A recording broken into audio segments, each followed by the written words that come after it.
For Dr. Craig S. Wright.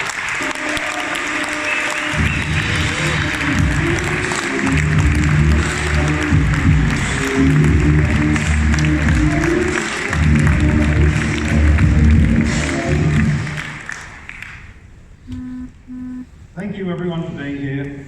And 10 years ago, I said I had left Bitcoin to work on something else. Didn't really leave Bitcoin, but I'm going to start talking to you about the something else. It all relies on Bitcoin. It relies on Bitcoin the way I wanted it. I want a global system, a fixed internet, one where people can have identity, where they can have pseudonymy, and understand what that means. One where you could have different identity values for different groups, but not symbols. Not where you can run up 50,000 Twitter accounts in your credit card and have each of those have 50,000 followers in only a day. Not the broken model that we see that starts fights and diversion between and sort of discord. I want to see a model of the internet that actually brings people together. That's a promise that everyone had. So I'm going to talk about now overlay peer networks. So I want Bitcoin to be the coordination, the overlay system for many peer networks, all of which are linked and coordinated on a global basis with an immutable chain, allowing individuals to have a combination of encrypted, private, open, shared, whatever groups, allowing people to start making all sorts of networks. File sharing networks where files can be owned. Not the broken model that led to Kidnapster and all the rest. The proper idea of allowing individuals to create their own intellectual property and market it. The idea of allowing people to have ordered time-stamped documents, to allow distributed databases globally between any type of information that you want to any source, to any destination. So what I'm going to talk to you about now is what we're calling a Bitcoin layered network.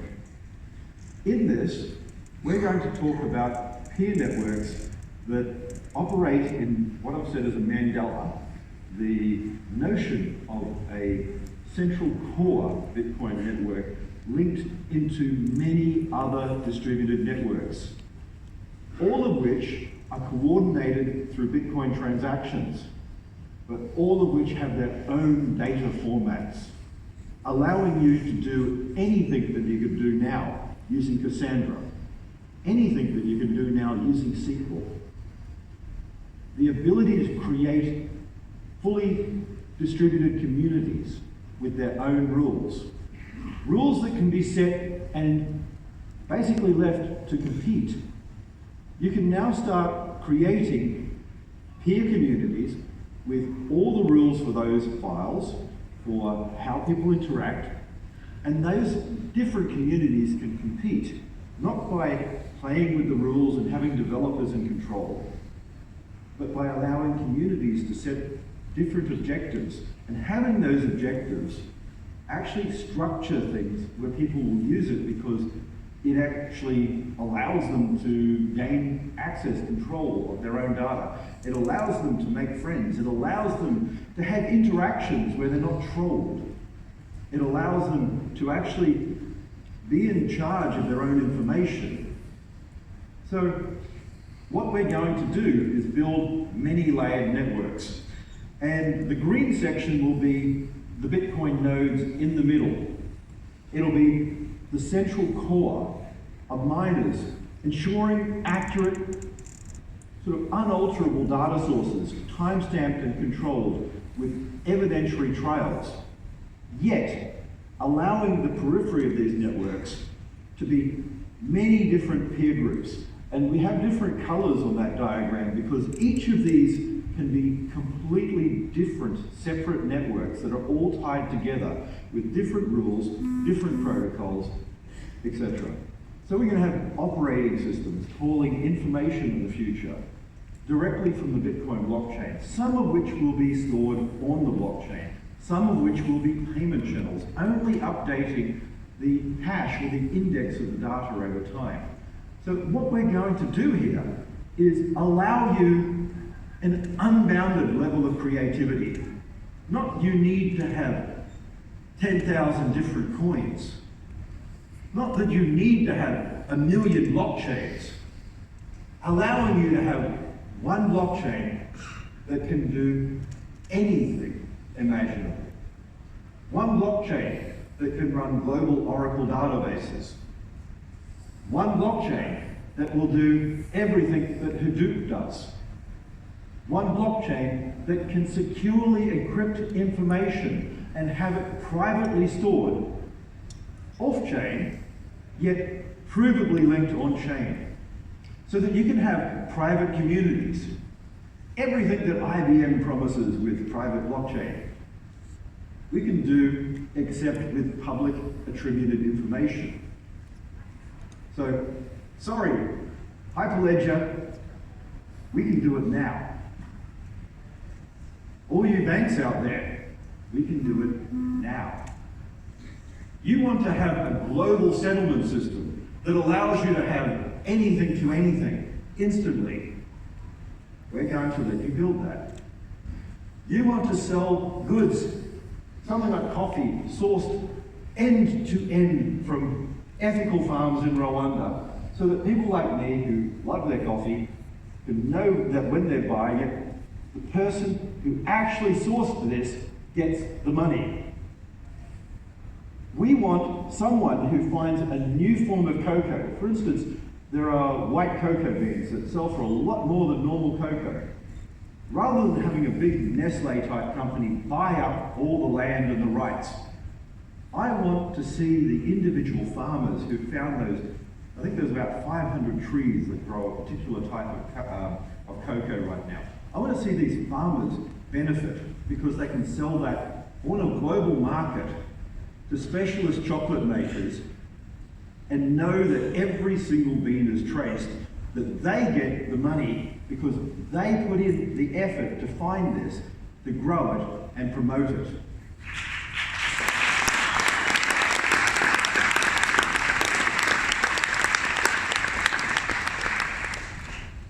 We'll allow different communities to set their own rules. Competition happens because people set their own conditions and compete. Not because we force or dictate. I don't want to tell you how to make your own community. You make your own, and if your community grows, good. If you want to keep it small, good. Not everyone wants to have a global community of connected people. Sometimes you want small groups. It could be as little as a family group. You might only want your family members to share information, but to know it's done utterly securely.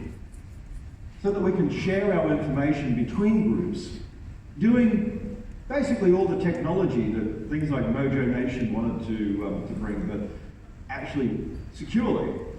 All of these things like eDonkey, but not to steal files.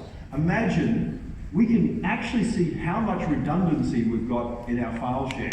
Not by paying OneDrive, not by paying Google, not by paying Apple, but by allowing individuals around the world to hold shares of encrypted files so that no one individual even has the encrypted file, but it is a distributed system globally that is as resilient as we're willing to pay for it.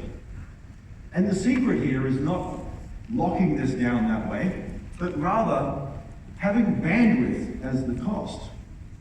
Imagine latency is now the determination. If I want to pay to get my file quicker because, well, I don't care so much, I've got a lot of money, I can pay a lot of people to stick my information everywhere.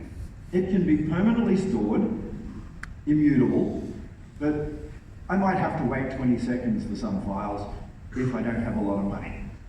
But if I have a lot of money and I want to pay people, including those in small third world countries, to hold a little slice of data, I can. People anywhere will be able to set up their own devices, their own systems.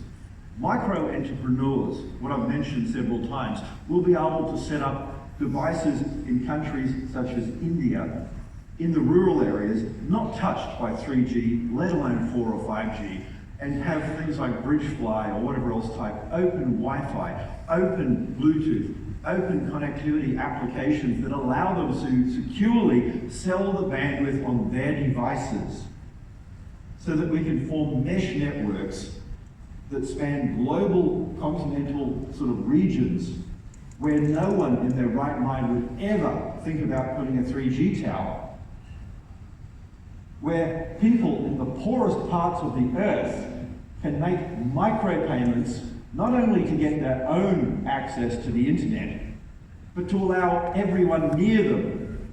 And how do mesh networks fail? Because there's no coordination in mesh networks until we had Bitcoin. And that central core will act as a routing and coordination network as we buy and sell information, as we buy and sell routes around each of these networks. So we want SPV connectivity. That was peer-to-peer. That is all about the access of an individual to another individual. Not, I need to send it to the blockchain. Peer networks are about peers. And peers aren't just nodes. Peers are people. Simplified payment verification was all about individual to individual exchange. When I wrote the first publications of the sort of peer-to-peer network forum, of my actual web page, etc., I stated one of the problems, if someone's not online, and why you could use an address, you don't have communication between those individuals. You lose some of that. I said addresses are less private, not more private. The ability to connect to the peer you want to connect to, the ability to exchange information directly between individuals, to form a distributed mesh where all your global information can be stored as much or as little as you need. Not I buy 1 terabyte from Microsoft and use 300 gigabytes of it and have the other as a buffer because that's what they sell. Absolutely bespoke, completely tailorable solutions for every single individual on this planet. So that if you want to look at Netscape, not Netscape, Prime and all these silly TV things. If you want to look at all of the applications that sell you monthly subscription in the cable format right now, Netflix, sorry. Yeah, those guys. We want to change the model. We want you to be able to choose, long tail effect, what you want, to pay for what you want, to access what you want. Not, this is what they've decided this month they will have. Rather, imagine you can form individual communities of people who like movies like Metropolis from the 1930s, filmed in Germany, whatever, I don't know. Weird stuff. You can find anything you want. That's the whole point. That's what peers are about. Groups and communities of people who have like-minded thoughts and objectives anywhere on Earth. And then allow them to get that access and connect. We want that. This is what Bitcoin's about. SPV will allow individuals everywhere. Not, I need to run a node. I want to run a particular node that does a particular thing. That's what versioning was about in Bitcoin. Allowing hierarchies of different systems. Allowing businesses, allowing commercial operations, allowing non-commercial associated groups to actually form, doing anything that they're going to want to be able to do, and knowing that it's going to be safe and secure, and at the same time, knowing that, well, there is identity associated with this, so if people are going to do things illegal, if they're going to do things basically attacking people, then they're going to be traced and brought into account.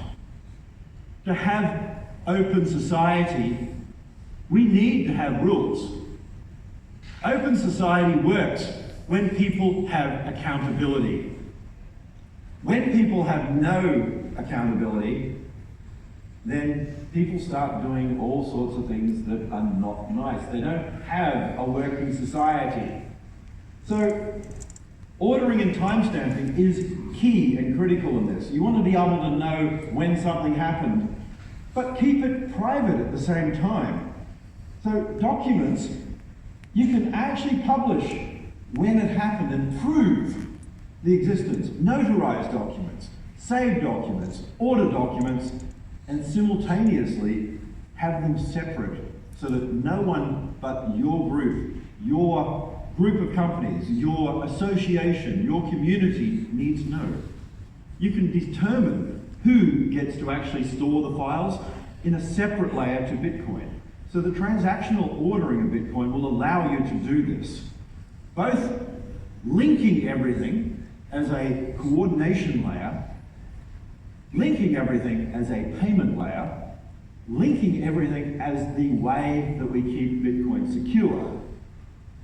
I've talked about this many times. It's about asymmetry. We want economic asymmetry, not the way that it is now, where everything goes to a central player that becomes insecure. I want to push the asymmetry out to peer groups, because attackers having to attack millions of users doesn't work. Rogue governments attacking millions of individuals and citizens doesn't work. If you want something like North Korea, you need central control. If you want freedom and you want government that basically doesn't restrict your freedoms, that allows you to be individuals, you need rules, you need people involved, you need actually taking responsibility in a democratic process that involves people who believe in the system. And to do this, we need open accountability. We need openness. We need to be able to see what people have been doing, for them not necessarily to have everything out there, but to prove something occurred. And we want to build that and allow you to build it. Basically, to take a system like Cassandra and make it a distributed global database of everything. We want you to start building these networks, linking and joining everything, coordinated and locked in with evidence that stops anyone committing fraud in the future. One set of books. No more of this Enron stuff, no more of this Madoff stuff, no more cheating investors, no more ICO Ponzi's. People held to account. If you raise money, you do the job or you give the money back. That's what I want to see. So I want contracts that you can sell. Coders in any part of the earth can start creating these things and selling them. Things that work, things that are accountable. If you make a better one, someone will come along and compete. So we will start enabling not just applications, but all sorts of APIs on top of Bitcoin, allowing us to have basically network topographies built on top of Bitcoin that allow individuals, whether they're single entities, organizations, or associations, to have their own rule sets, their own peer networks that work. Not limiting you, not structuring what you can do, allowing individual expression, not because I give you permission, because this is a distributed network in the true way. I can't change the rules, so I can't tell you what not to do. So I want people forming their own topographies, forming their own system, forming their own code, getting their own brokers, getting their own networks, etc. I can press next. Good. All right, I don't think it's going to. We're ending anyway. That's basically what I want you to go out there and do. Not because I told you you can, because I can't tell you you can't. The whole nature of a system where I don't set the rules, where they are already there, where they are unbounded, where code allows you to create all sorts of things, means it's not up to me, it's up to you. Thank you.